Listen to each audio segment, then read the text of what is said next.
Good morning and welcome to the Q2 live security report. I guess it's not live, but it's going to be live for somebody because when they're watching it, it feels live. It's unsafe. This is Mike Maddox, President and CEO of ASK. With me here, with me. I never get that right. Josh Gambala. Hey Mike, how's it going? Good. How you doing? Great. If you've watched our security reports in the past, you know that Josh is the head of our Enhanced Security Services division here at ASK, which we launched in 2015, I believe. Is that accurate? Yeah, I think we're heading towards 4 years. Yeah, 4 years. So I make up dates. So 2015. That sounds right. We launched the ESS division in all seriousness because of what we were seeing as a massive trend, even back then, in cybercrime. And that was before the point in time we are today, where cyber breaches are discussed every day in the news. You're going to touch on some of them in this report today. Before ransomware was an everyday occurrence, and some folks around here like Josh came forward and said, hey, we've got to get ahead of this. Launched our Enhanced Security division.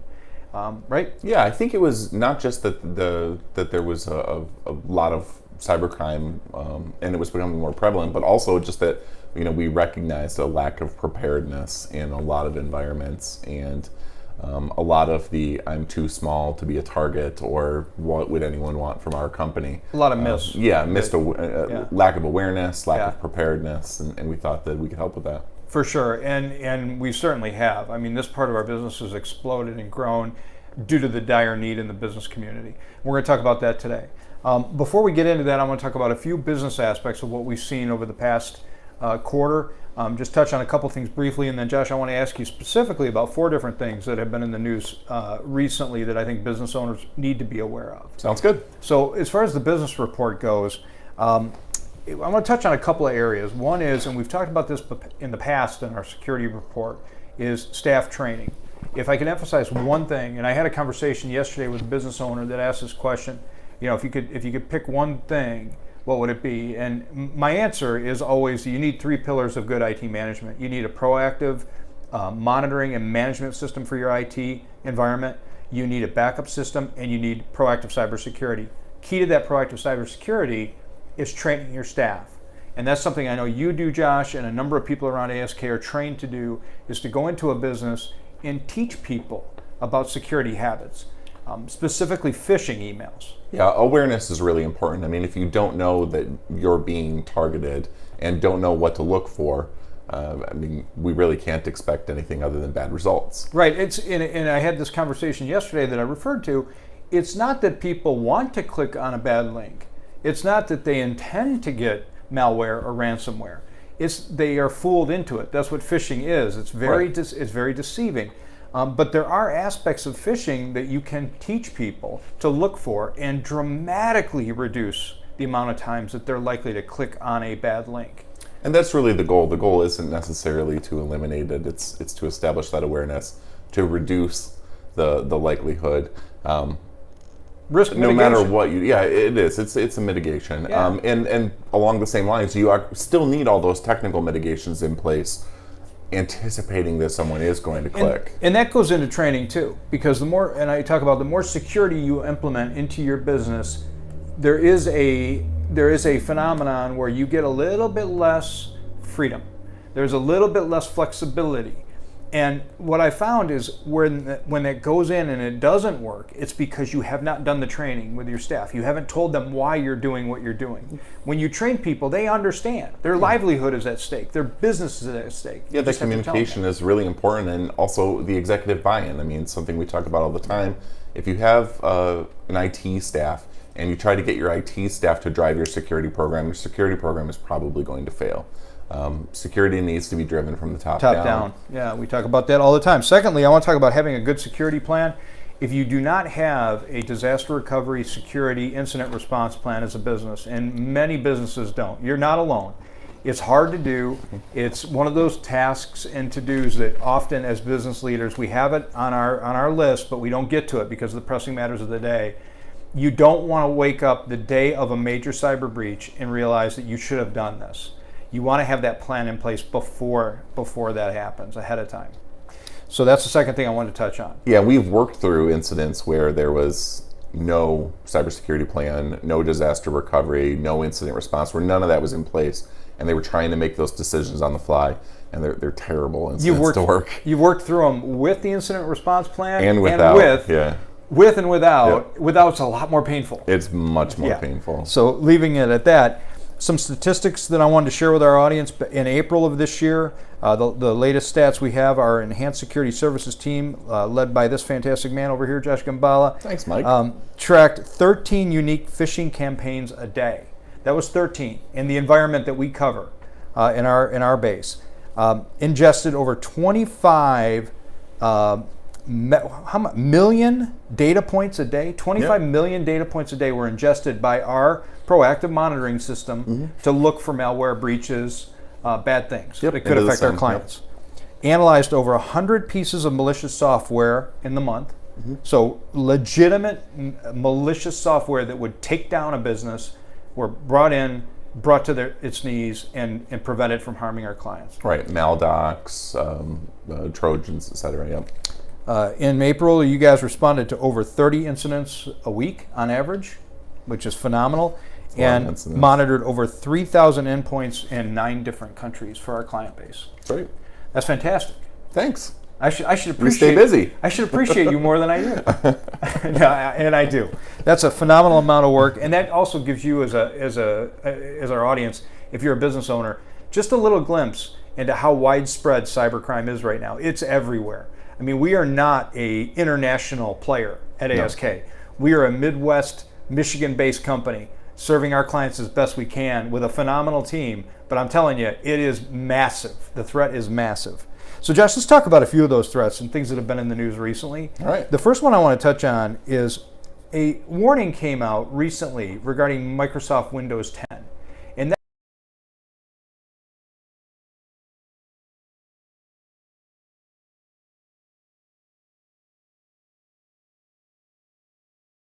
Microsoft will not patch those anymore. Yeah, the end of life thing. End of life thing. I've been talking about that for 2 years.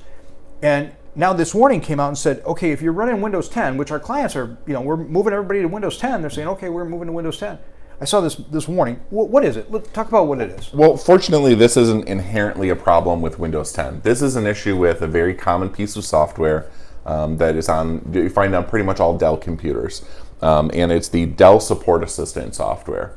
The software has a vulnerability that would allow someone to execute code on a compromised machine, and it would bypass some of the security mechanisms that were in place that prevent unsigned code from being ran. So code signing just kind of authenticates that as being a safe piece of software to run. They can bypass this.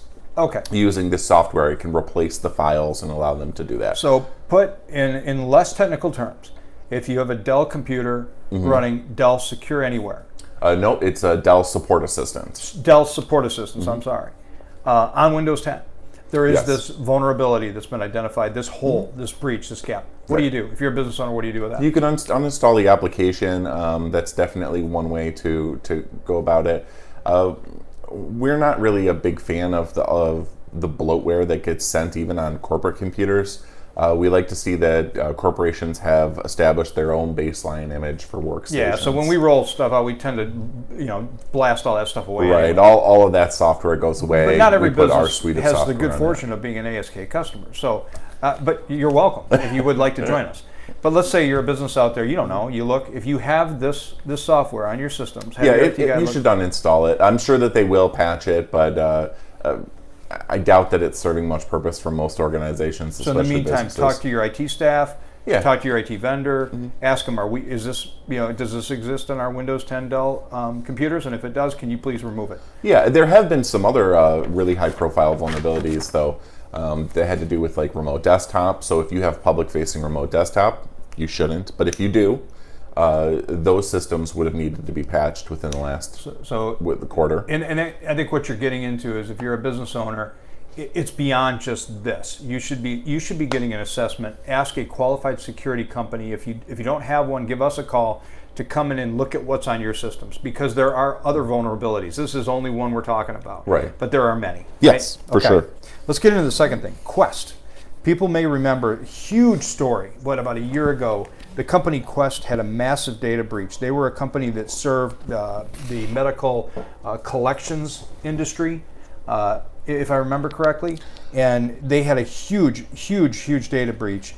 They've been in the news recently. Yeah, the short version of it is that they lost data for about 20 million people, and it looks like they're going to be forced to liquidate. So a decent-sized company is going to end up going under. Yeah, a big company. Yeah. So, assets and liabilities worth up to $10 million are being liquidated due to their filing Chapter 11. Yeah, I have a feeling it's probably significantly more than that, and that's just a typo from the article. But I think that's got to be a typo. $10 million is probably closer to billion. Because they're in the billions. They're a huge company. Yep.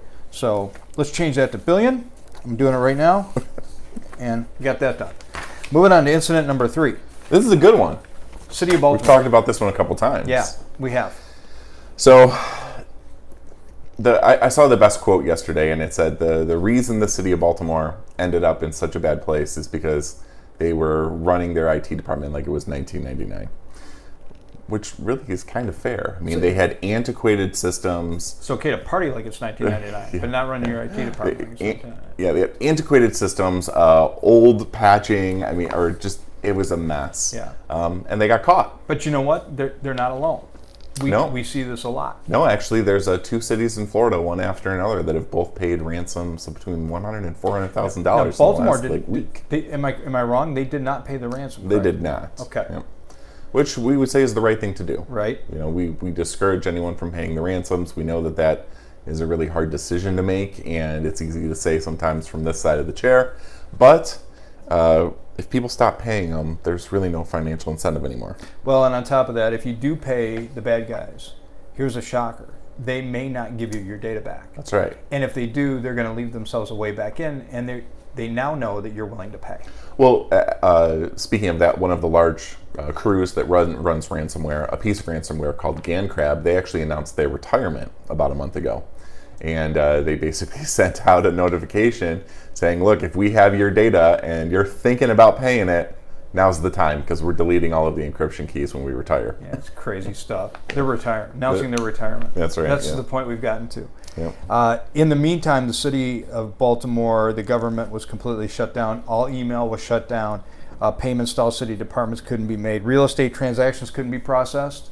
The demand was worth about $100,000 is what they were asking for. And I'm with you. I give kudos to the leaders of the city of Baltimore for refusing to pay the ransom. At the same time, if the lesson here is if you're a city government, if you're a business, it's a matter of when, not if. These guys got in. They can get into almost any environment. The question is, what are you going to do when they get in, and how fast are you going to know they're in? That's what ESS is all about. That's what our security products are all about. Yeah, we focus on, there's not any guarantee that you are going to prevent every attack. But what we try to do is we try to focus on products that not only prevent as many attacks as possible, but also that identify those incidents when they occur and make it so we can respond to them quickly. We call it reducing dwell time. And it's greatly mitigating your risk, Mm-hmm. and maybe causing the survival or non-survival of your business, depending on how prepared you are. Number 4, Facebook.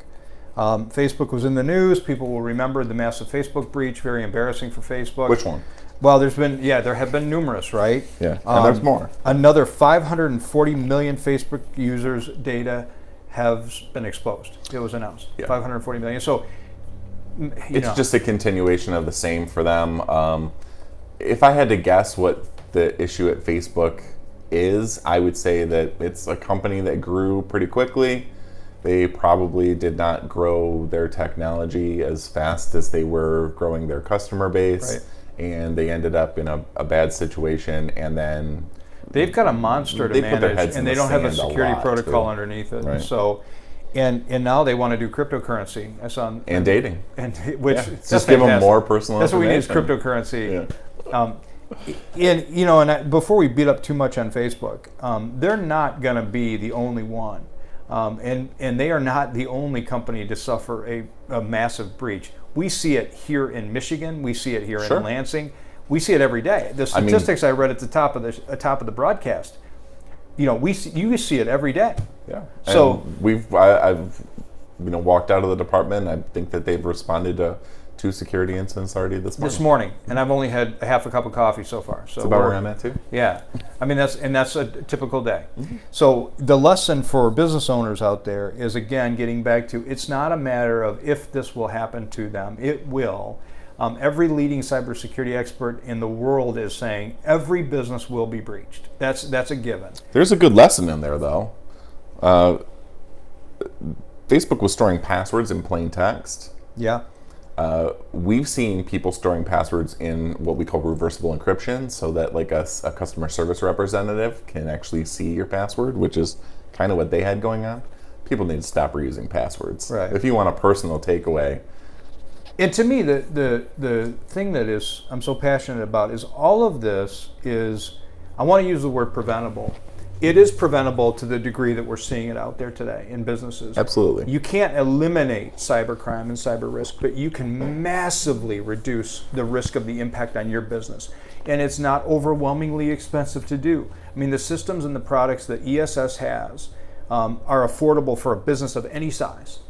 We have clients that are very small, very tiny little businesses, one location, and we have massive international clients.